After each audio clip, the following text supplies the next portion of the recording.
Assalamu alaikum dear students. Today I will discuss the topic that is electromagnetic wave in matter. इस topic के अंदर जो है हम देखेंगे कि क्या इफेक्ट होता है इलेक्ट्रोमैग्नेटिक वेव का जब वो किसी मैटर के ऊपर फॉल करती है या जब कोई भी मैटर जो है वो इलेक्ट्रोमैग्नेटिक वेव्स के अक्रॉस या अंडर जो है इफेक्ट हम रखते हैं तो क्या उसका इफेक्ट होता है इलेक्ट्रोमैग्नेटिक वेव्स। इसके लिए जो है हम पहले जानते हैं कि हमारे पास जो general form of Maxwell equation है that are given as del dot D that is equal to rho. We say that is a Gauss's law. यहाँ पे हमारे पास del dot B जो है that is equal to 0 mean no magnetic monopole. This is Faraday law and this is Ampere's generalization of Maxwell. अब यहाँ पर जो है अगर हम इस क्वेश्चन को देखें क्वेश्चन नंबर 2 को तो यहाँ पे तो मैग्नेटिक मोनोपोल एग्जिस्ट ही नहीं करता, मतलब इसको तो हम जो है जनरली डिस्क्राइब ही नहीं करते। अब यहाँ पे अगर आप देखें तो change in magnetic field produces change in electric field, but what is the change in magnetic field due to the change in the due to the acceleration of charges? Sometime when charge accelerate they produces time varying electric and magnetic field. But what is the effect of charges inside the matter? The charge are bound.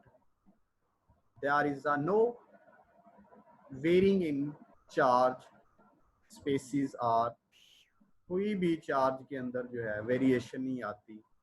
Charge are not freely to move with respect to या with the rate of change of time. So this only we can consider inside the matter there is a charge density and current density. So we take only two equation number 1 and equation number 2 and impose these equation on matters, and what is the effect we can see in this topic. मैंने यहाँ पे theory में भी लिख दी है कि जो effect of matter होता है on Maxwell equation we can see कि वो just only first and fourth equation के ऊपर होता है, लेकिन जो सेकंड और थर्ड इक्वेशन है वो remain alter mean does not change. अब हम इसकी एक्सप्लेनेशन करते हैं। तो हम जानते हैं कि inside the matter are dielectric there is a bound charge density, charge are bounded means there is very close packing of the charges. अगर हम देखें कि चार्ज जो है वो क्लोज पैक है, but there are some empty spaces between the charge bonding. Due to this empty spacing charge are freely to vibrate but does not freely to move in the matter because they are bounded charge. So due to this bonding charge we can say bound charge density. अब जो हमारे पास bound charge density है वो बराबर होती है negative divergence of del dot P के, where p is called polarisation. अब हम देखते हैं कि inside the matter there are atoms. Atom के अंदर जो है हमारे पास इलेक्ट्रॉन्स भी होते हैं, प्रोटॉन्स भी होते हैं और न्यूट्रॉन्स भी होते हैं। अब अगर हम बात करें कि इलेक्ट्रॉन और प्रोटॉन्स की, so we say that there is a positive and negative charge carrier in the atoms. So the polarizations means the slightly separation of charges which makes atom positive and negative. अब वो जो bound charge हैं जो कि positive भी है, negative and randomly oriented हैं inside the matter, यहाँ पे जो पोलराइजेशन होगी वो क्या करेगी, उन चार्ज को सेपरेट कर देगी, सेपरेशन कर देगी, एक साइड पॉजिटिव बना देगी और एक साइड नेगेटिव बना देगी। ये इफेक्ट जो है हम एक फिगर में देखते हैं। Let us move, we move on a figure. अगर हम इस फिगर को देखें, there is a charges inside the matter, sometime आप there is a molecule or any capsules type charges, and when external electromagnetic radiations falls, there is a effect that is called electric dipole moment and magnetic dipole moment. अगर हम यहाँ पे देखें तो positive और negative जो है यहाँ पे साइड्स जो है वो जनरेट हो, पोल्स जनरेट हो गए due to the electric polarization. और अगर हम देखें यहाँ पे मैग्नेटाइजेशन, तो ये जो रैंडमली ओरिएंटेड थे वो अब along the direction of the magnetic field हो गई। That is we say that this is called magnetization. वो अलोंग द एक लीनियर फॉर्म के अंदर जो है उन्होंने अपने एरो हेड्स को गेन कर लिया, या एरो हेड को जो है वो कह लें कि जो है वो रिकॉग्नाइज कर दिया। अब हम वापस मूव करते हैं हमारे टॉपिक के अंदर। अब यहाँ पे जो है हमने पोलराइजेशन के बारे में पढ़ लिया है और what is bound charge density वो भी हमने पढ़ ली।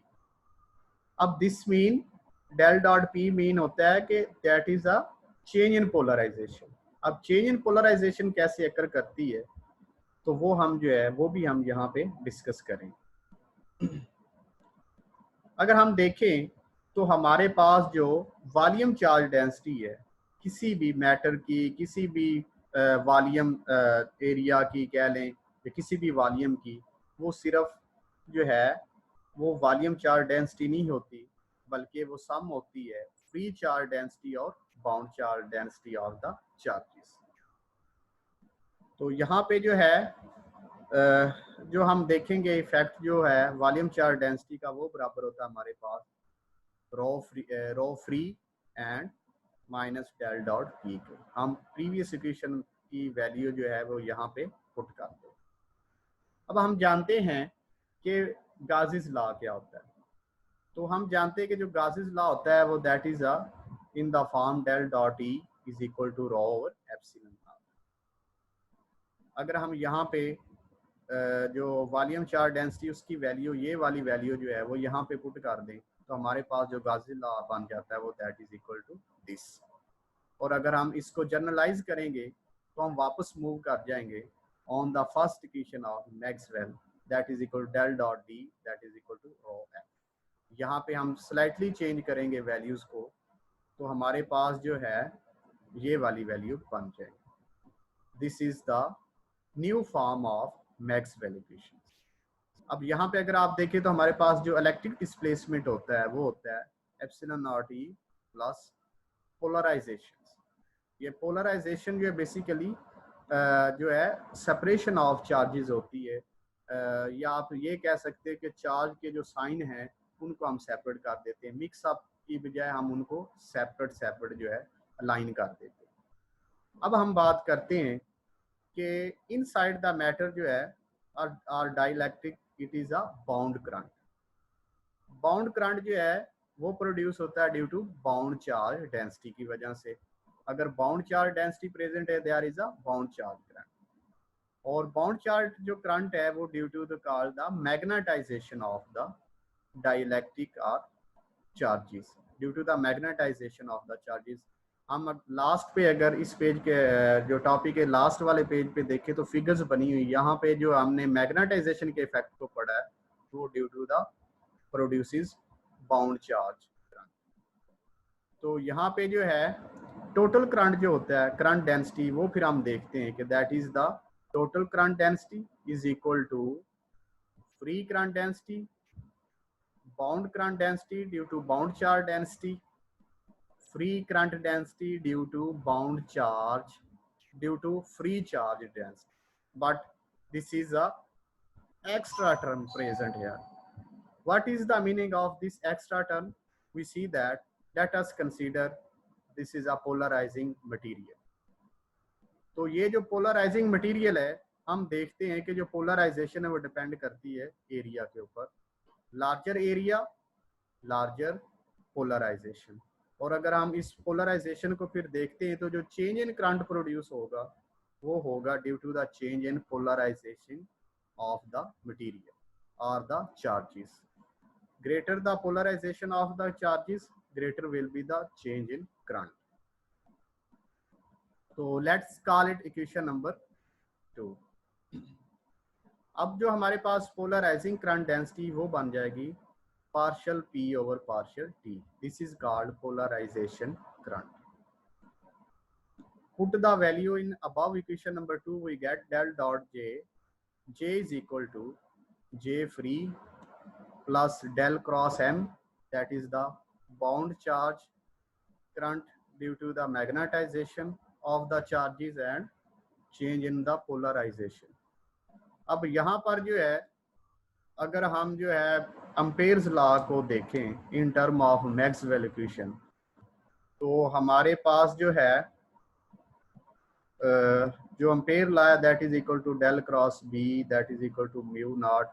Here we put the value of J, mu naught J, and J current जो है डेंसिटी हमारे पास होती है वो फ्री चार्ज डेंसिटी के, यहाँ पे मैग्नेटाइजेशन है due to bound charges, and यहाँ पे पोलराइजेशन है due to the polarizing current, and this is equal to this.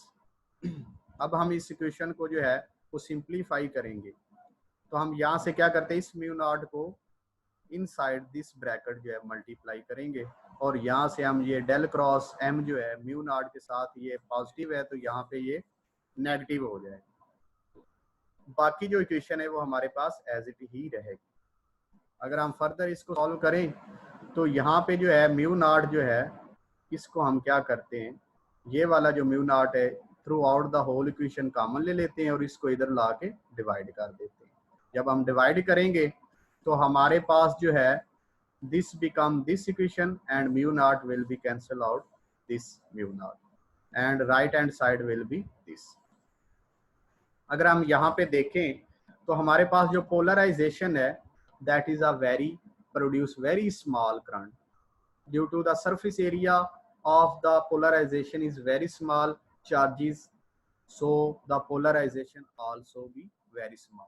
तो हम यहाँ पे जो पोलराइजेशन है उसको हम निगलेक्ट करते हैं.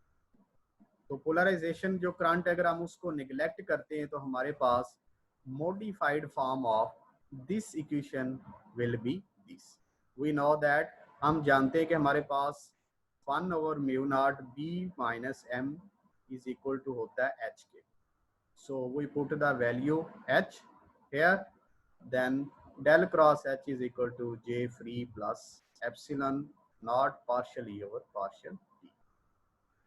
तो अगर हम यहाँ पे देखें तो हमारे पास जो जे फ्री है बेसिकली या free current density due to the produced by the sometime कह लें कि आप magnetization are the due to the free charge density. अगर हम इस फिगर को दोबारा देखते हैं तो हमारे पास यहाँ पे इलेक्ट्रिक पोलराइजेशन और मैग्नेटाइजेशन जो है वो अकल कर रही है. यहाँ पे जो नेगेटिव और पॉजिटिव साइंस हैं basically appear due to the electric dipole movement और इलेक्ट्रिक पोलराइजेशन करंट, एंड जो मैग्नेटाइजेशन है basically oriented the lines of the charges और the magnetic lines which are randomly oriented here, but here is a line in one direction. This is called the magnetization, and this is the figure of dielectric material. अब हम जानते हैं कि what is dielectric material. Basically जो dielectric material होता है हमारे पास that can be polarized by external electric और magnetic field. कि जब हम किसी भी dielectric के ऊपर डाइलेक्ट्रिक मटेरियल के ऊपर इलेक्ट्रिक और मैग्नेटिक फील्ड अप्लाई करते हैं तो वो पोलराइज हो जाता है, और वो पोलराइजेशन जो होती है वो due to the effect of magnetization and electric current होती है. और साथ में हमारे पास जो है देयर इज अ जो डाइलेक्ट्रिक है वो बेसिकली पास करवाता है किसको, इलेक्ट्रिक फील्ड को slightly pass. This is the effect is same like the capacitor in the case of capacitor. हम देखते हैं कि जो पैरेलल प्लेट्स ऑफ कैपेसिटर होती हैं उनके ऊपर जो होता है वो चार्ज होते हैं, but in the material between or vacuum between the parallel plate of capacitor there is a no charges, but there is a dipole। वहाँ पे हमारे पास जस्ट डाइपोल प्रोड्यूस होती है और जो चार्जेस होते हैं वो सेपरेट हो जाते हैं out the plates of the capacitor. Thank you.